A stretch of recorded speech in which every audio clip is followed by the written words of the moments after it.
اللہ کے نام سے شروع جو بہت مہربان اور نہایت رحم کرنے والا ہے۔ درود نبی کریم صلی اللہ علیہ وآلہ وسلم کی ذات پر جو اللہ کے آخری نبی اور رسول ہیں۔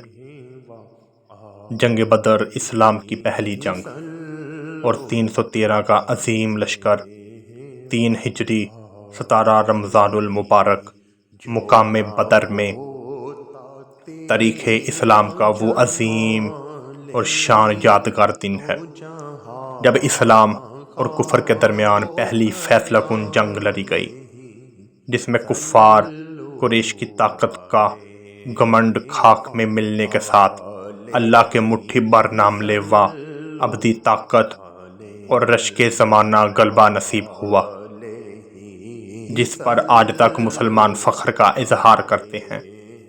13 سال تک کفار مکہ نے محمد صلی اللہ علیہ وآلہ وسلم اور آپ کے صحابہ کرام پر ظلم و ستم کے پہاڑ توڑے۔ ان کا خیال تھا مٹھی بھر حضور صلی اللہ علیہ وآلہ وسلم کے بے سر و سامان صحابہ ان کا کچھ نہیں بگاڑ سکیں گے اور ان کے سامنے ٹھہر نہیں سکیں گے، لیکن قدرت کو کچھ اور ہی منظور تھا۔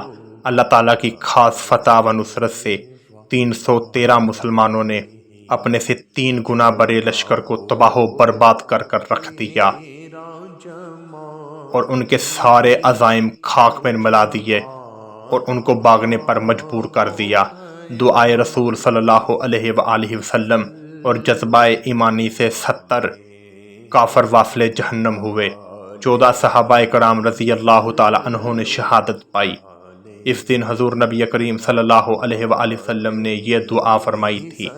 حضرت سعد بن عبادہ نے عرض کیا، یا رسول اللہ صلی اللہ علیہ وآلہ وسلم، ہم آپ پر ایمان لائے، ہم نے آپ کی تصدیق کی اور گواہی دی ہے، جو کتاب آپ لائے وہ حق ہے، ہم نے آپ کی اطاعت اور فرما برداری کا عہد کیا ہے۔